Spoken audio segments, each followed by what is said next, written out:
everybody, and welcome to a very special episode of The Latest, the official podcast of the Brock Press. I am not Noah Nickel as usual. I am Holly Morrison. I'm the managing editor here at the Brock Press. And today I am joined by Asenia, our lovely arts and entertainment editor. And today we are joined by Luke Huffman, an actor in Brock's fall MainStage, The Last Days of Judas Iscariot. And we are here to talk about the show and do a little preview. So how are you both doing today? I'm doing great, Holly. How are you? I'm doing good, thank you.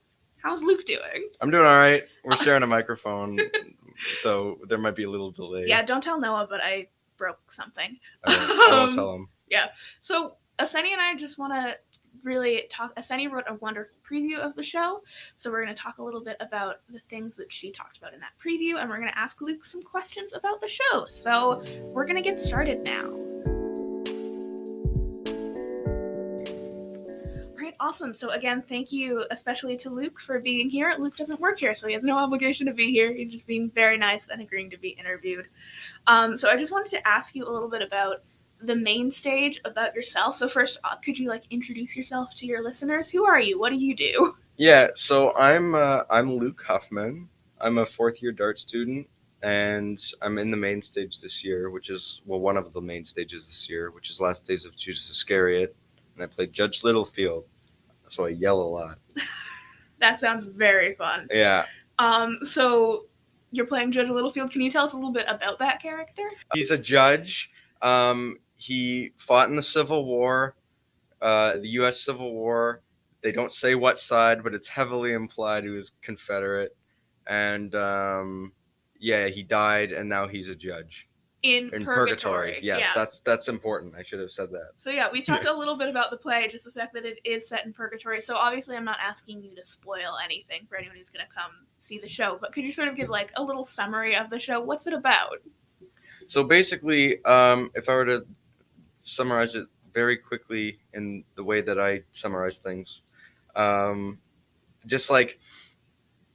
Judas, who most people are familiar with, betrayed Jesus 2,000 years ago, and he's been stuck in hell ever since. And the inciting incident is we have an attorney who decides to fight for him, and she argues that he shouldn't be in hell because of, X, Y, and Z reason.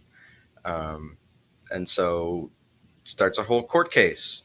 So it's there's a little bit of it's a little courtroom drama. Yeah, it's a courtroom drama about dead people from that sounds a really long time very ago. Fun. Yeah, it's a good time. So you're having a good time in the play? play? Yeah, I'm having a blast. Judge Littlefield. So you're playing Judge Littlefield. I think Asenia wanted to ask you a question about being an actor. Yeah, so I'm also a dramatic arts student, and I'm also an actor, and so I wanted to ask you a little bit about your process as an actor and how you approached this role specifically. I think generally when I play characters and stuff, I like to think of okay, if I was in this situation, how would I feel? Why is this character acting this way? What's going through their head? So I kind of try to get myself into the headspace of that character. The thing with Judge Littlefield too is because he's a judge, I think the general idea is judges are supposed to be older, right? Mm-hmm. I've never seen a young judge on any sort of courtroom live thing. Judge Judy's 60 something. Yeah, but yeah, so me being a relatively young guy, I've had to try to work that in to mm-hmm. why is this guy a judge kind of, and why is this his situation? So that's been kind of fun to play with and figure out as well. Totally. So you're playing him as a young person yeah. as a judge. Okay, yeah. That's really cool. Or kind of a young guy who's also really old. Yeah. And tired of it. He's been young for a really long time. That actually does sound very fun. Yeah. So, we talked about your little process as an actor. So what kind of person is this judge? What did you decide for him? He's really depressed. Fair enough. And angry. But not really at any one. I think more so at his situation, why he's in purgatory, because I don't think he fully understands why. At least not until the end of the play, which I won't spoil, so go see it. But yeah, it's been interesting to play those kinds of emotions. I'm not super good at like doing more like dramatic roles that are kind of like sad. Mhm. So that I've been trying to learn how to do that. So that's been an interesting experience. Yes. So to like jump off that, can you talk a bit about some of the challenges you've had with this play? I know there's like a lot of variety in it with like no spoilers, but some dancing and stuff. So could you like talk a little bit about like challenges and how you overcame them? So my main thing for like, I mean, obviously, yes, there is some dancing. So I just have to move the mic back a little bit. There is some dancing, and I'm not super like good at moving my body in ways that uh, most theater practitioners want me to. But I think I'm doing like an all right job. I don't think I'm doing like, I'm not like the standout in the dance number, but I'm like carrying my own weight enough. So that's, I hope. So I think that's good. So yeah, it just kind of takes time with things like that, where it's just kind of like practice and get your body used to moving that way. As far as like playing characters that are more sad, I don't know. Like everyone else in the cast is like doing a really good job, so it doesn't. It makes it kind of easy for me because I can just go off of that, um, and it also kind of gives me incentive to like try really hard, so I'm not like, I don't know, holding it down at all. Um, but yeah, I'm still trying to figure out how to do like more dramatic like upset moments, because there are a couple parts of the play where I have a couple character developments, um, and I'm trying to figure out how to play those. But it's been a really cool experience trying to like figure that out. Yeah, for sure. Yeah. So you like just talked about sort of working with other people. So as Asenia mentioned in the preview, this is like the first time that a MainStage has been in person in I think almost a year. So you guys are, like, correct me if I'm wrong, but you're like able to rehearse together now, like in the same physical space. Yeah. So we have 2 in-person rehearsals, and then we have 1 Zoom rehearsal. Um, it's been great, like being back in person. It's been really nice. I haven't really like fully acted in like a thing in front of an audience since like 2019, I think. So it's been a while. Um, it's been it's been really cool to like be back and doing things. That's awesome. Yeah. Like, so like you've definitely like noticed like it does make a difference being with other people and like the way that you, I guess, do your work. Yeah, for sure. I mean, especially with like theater, it's so dependent. Like it's all a group project, right? Like you rely on everyone else, and everyone else kind of relies on you. So um, it's really important to have those kind of like connections. It's really hard to like, you can still do a show through Zoom, but especially like if you don't know the people first, it's definitely, it causes some, it won't be the best version of that show, really. Yeah, like I read Asenia's preview a couple times, and one of the things that sort of you interviewed people and asked people about, and obviously if you can speak to this if you'd like, there were some people who said like doing Zoom theater is weird because you have all this energy and then you log off. I've had a couple discussions with like other cast members that have done like, because in the DART program we have there are a few things that like first year, second year students do. There's one thing first year students do called the gimme threes or gimme twos, depends on how many minutes they decide. But yeah, I was talking to some lower year students, and that was the general consensus of like, you don't really know anyone, right? Like you do the scene and it goes all right, but like past that, it's like you don't get to know the person you're working with, which is really important when you're doing work like that. For sure. So I know, Asenia, you talked to like some people. What was like the general vibe there? Yeah, so I think I asked everyone I interviewed about working in person finally after working online, especially Jane, because she was in Fever Dream, which was a digital main stage. And it was not just digital, but it was also like pre-recorded and edited. Mm-hmm. So I'm going to get a bit technical about this. I'm writing my honors thesis about digital theater. And so one of the things that you absolutely lose is like working in person and having that energy and connection. And one of the things that I've noticed that helps make a play work is when it's actors who know each other or can share a space because they already live together. Mm-hmm.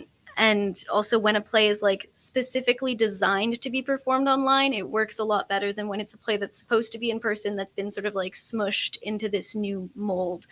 But yeah, when I was talking to everyone was just talking about how much they appreciate being together more now than they did before.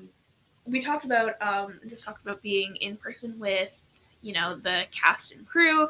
Everyone sort of gets to hang out. What about the audience? Like, people are going to be able to, like, you're not just in person with each other. The audience is going to be able to be in the same space as you when this gets performed. How does that feel?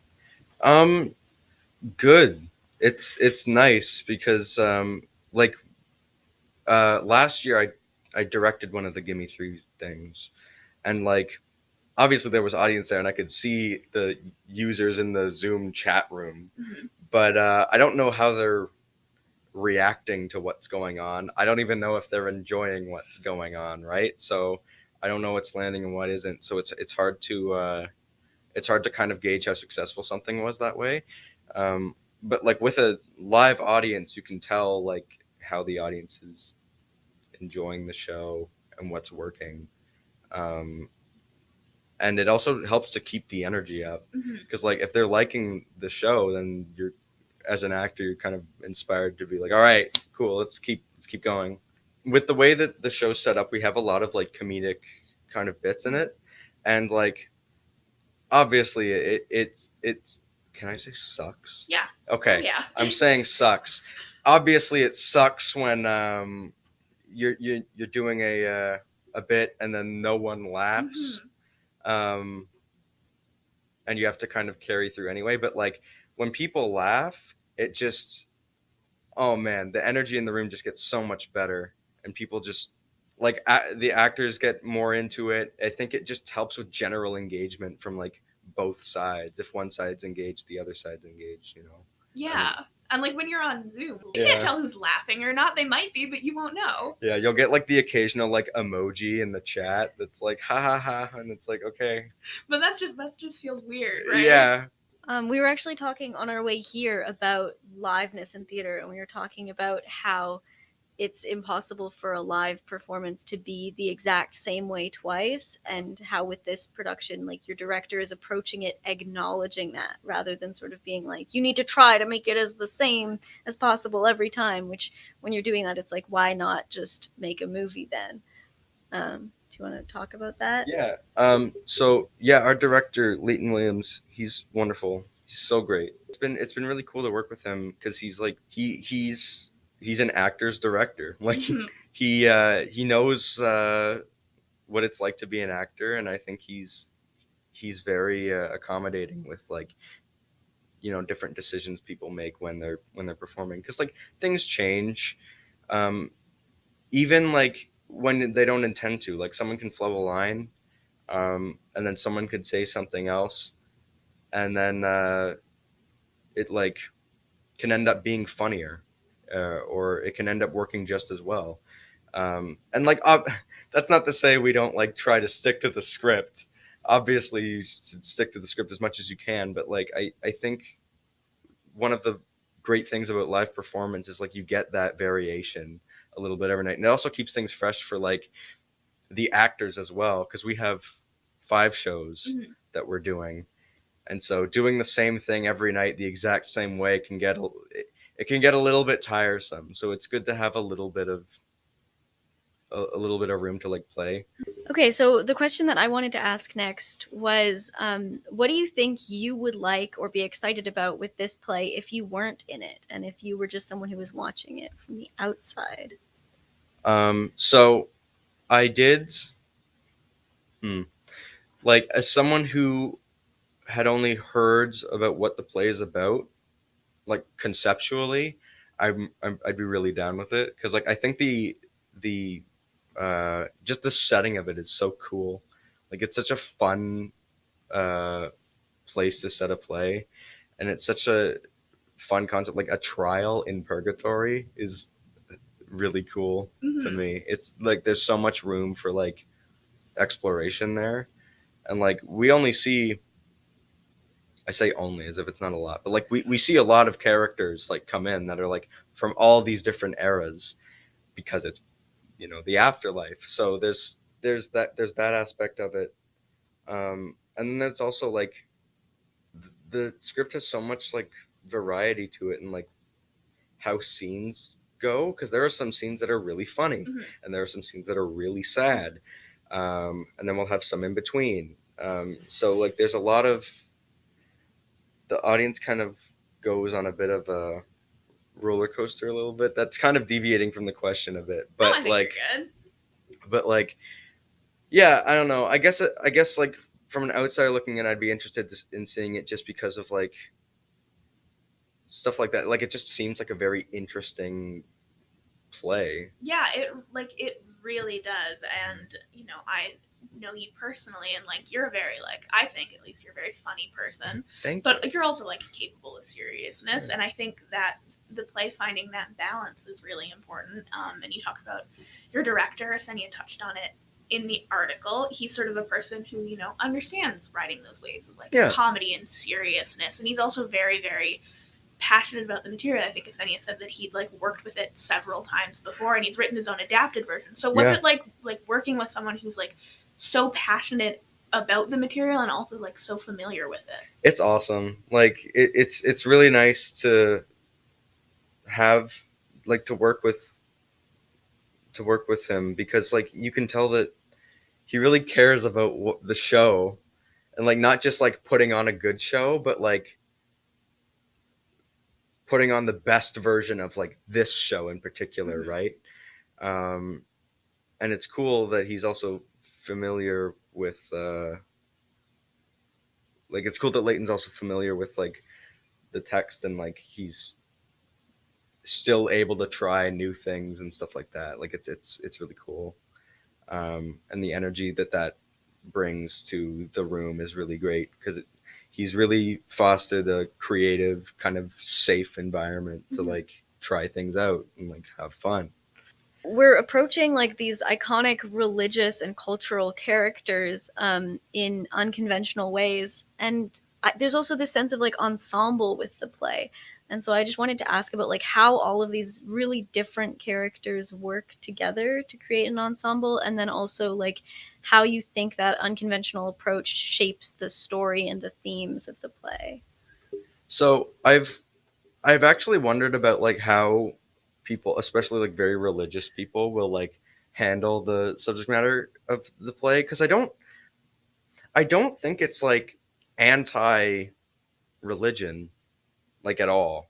With the way that like religion is depicted in the show, I guess I'll say, there is a lot of room for like to bring in a whole bunch of other characters, and like everyone has their own relationship with religion, and so the play kind of touches on that, and every character kind of talks about their sort of relationship with God and their relationship with themselves. So at least with the way that like the afterlife is depicted in the play, there's a lot of flexibility for like how characters can fit into it. Familiar characters, but like, I don't know, it's not like, from my impression, it's not like an anti-religion show. It's very much like these are characters that are established in sort of a long-standing tradition, and you're sort of talking about big ideas. I think it tackles a lot of themes, right? There are themes in this play. There are themes in this play. Yeah. What are they? Asenia, you want to take this one? Yeah, Asenia is like, has been a dramaturg before, so like very good at analyzing themes. I have read the play, and I have been obviously talking to people about it a lot. So one of the themes that the assistant director highlighted for me was like taking ownership of your own destiny, and then also like forgiving yourself. Yeah, I fully agree. I think like self-acceptance and like forgiveness is like a huge thing in this play, and characters learning how to like let go of things that they don't need to hold on to anymore. Um, and like it gets into spoilery territory if I like fully discuss this, but like every character has a reason why they're in purgatory or a reason why they're in hell. And a big chunk of the play is the characters and the audience through the characters figuring out, okay, why is this person in this situation, you know? And like, yeah, I think every character's got some sort of, oh, I can't think of the word, but like some unfinished thing that they haven't like gotten over in their lives. And they just, they've got to figure that out because it's holding them back. It's been really cool to like explore that, and then also like see other people's takes in the cast on like what they think their characters are going through and stuff like that. It's been really cool. Yeah, like obviously you guys are getting to work in person, and that's been really great. And then it is sort of like an ensemble-y play. Like we have Fabiana, who's sort of the main character, but then everyone else is also like there for quite a bit of it. And so I just wanted to like hear a little bit about what getting to work on an ensemble play is like, and like those dynamics and things. It's been a lot of fun, like just working with, because it's a big cast. I think it's like it's more than 10. I'll say that because that's what I know for sure. It's 15. Okay. But it's been really cool to like work with that many people, especially, I mean, plus crew as well. It's been really cool to like, I don't know. I mean, again, it ties back into like being in person, Yeah. right? But like, it's been really cool to talk to people about things. For like me, I'm on stage with Jane and Isaiah like the whole time. Jane and Isaiah play Fabiana and El Fayumi respectively, and it's been really cool to like work with them. I've never done a show like this basically.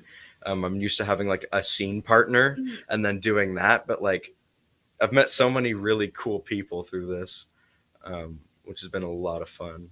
Yeah, I've seen like, quite a fair chunk of the Dart main stages that have sort of been put on like since I've been at Brock. And like this one does sound kind of like different in the way that it's sort of structured and the way that you're sort of approaching things. There is less of that like two people talking and then there's another scene of two more people talking, and it does seem a little bit different in that ensemble piece. Yeah, I don't know fully what it is. It's like, but this play's got like a really different dynamic from like every other dramatic arts main stage I've seen. I think part of it has to do with Leighton directing it because he's like he's from not Brock. Okay. He's an outside guy. That was a really weird way to say that, but where did especially like where did he come from? That's like a weird question. But like how do you fell get involved? from the sky? Yeah, you fell into the studio. Yeah. He's from Toronto, I believe. Okay. At least that's where he works most of the time. I don't want to speak for him, and I could be completely wrong. So sorry, Leighton, if you're listening. But he is an industry professional. Okay. He's done a lot of work on things before. He has, like we mentioned earlier, he has worked on this play several times. So there's that too. I think it's like, I mean, I'm not knocking the other productions we've put on, but like I think it's been really refreshing to have like a new person come in and direct a show with Brock. I think it's been a really good thing and like a great decision. I was talking to the assistant director as well, and he was saying that the department has actually been trying to put on this play with Leighton for a while. Oh, really? And then this is finally the year that it was able to work out. And so it's been something that people have been like thinking about and talking about, but I hope that they continue to bring in outside artists to work on stuff because it sounds like it's been a really good learning experience for the students. Yeah, it's been it's been a great experience. Mhm. And like I like the props. I like working with the props Yeah. and stuff like that. But it's been really cool, and it also gives the show a completely different. I hate using this word unironically, but a different vibe. You Yeah. know. So yeah, it's been really cool. That's awesome. So I've got one last question for you. Go And, for it. It might be asking you to spoil something, but you can try and avoid it if you'd like. I wanted to ask, what is sort of your favorite moment in the show? What's the best thing that you get to do on stage? Oh, so that I get to do. Oh, geez, like that I like doing, or that I think is a really good moment, story-wise. I have different versions of this answer. Yeah, give me both. Okay, Give me your favorite so- story moment and the one you like doing. My favorite story moment comes towards the end of the play, where I have Judge Littlefield has a little bit of a not so much a fall from grace, because he's not super graceful, but like there's a moment that causes him to start like really questioning why he is where he is, and like what's keeping him in purgatory, that kind of thing. And it's kind of a big moment for him. So like that's probably my favorite story moment, Mhm. and like my favorite scene that I get to kind of work with, because that's one of the more dramatic moments I've been learning slowly how to like get better at doing. In general, though, at the beginning of the play, first act, I get to be like really sarcastic and just kind of like cutting, which I love to do. It's a lot of fun. So, not in real life. I'm very nice in real life, but in the context of the show, it's just very fun, and like I have a lot of kind of funny lines. So I like making people laugh, and I Hopefully think you get that's lots of laughs. Hopefully. I'm excited to go see it. It sounds super fun. So speaking of going and seeing it, so how can people like watch the play? But yeah, you can get your tickets from the website in the description, and I think it's like $15 or something like that. So there is a bit of a paywall, but in the event that you do buy a ticket, you're in for a good time, I think. The performance dates are the 29th, 30th, and 31st, and then November 5th and 6th. Oh yeah, 29th of October. The 29th is sold out, though. You're right. Yeah, you're right. So, based on that, I would say buy tickets soon if you're thinking about seeing it, because it's possible that other nights will sell out as well. Yeah, it might not be a bad idea to buy a ticket like as soon as you figure out you want to go. All right, so that is all the questions that I had for you, Luke. So thank you so much for, being here, and thank you to Asenia for writing that preview piece in the first place and being, a great arts and entertainment editor, and writing these kind of stories. So thank you to the both of you. Thank you so much for having me. Yeah, of course. Oh my gosh. Thank you to everybody who participated in Asenia's article. So for anyone who is interested in seeing the Last Days of Judas Iscariot, presented by the Dramatic Arts Department here at Brock, tickets are still available for Saturday, October 30th at 7:30, Sunday, October 31st at 2 p.m., Friday, November 5th, and Saturday, November 6th, both at 7:30 p.m. So get those tickets quickly, because they are in fact selling out. Opening night is already sold out. So thank you once again for joining us. You can find the articles that we talked about in the description of this episode, and you can find many more articles at www.baroquepress.com. You can find us on social media, Instagram, Facebook, Twitter, all that stuff, at the Brock Press. And you can listen to other episodes of this podcast pretty much wherever you get your podcasts. So thank you once again to both of you for being here, and thank you everyone for listening.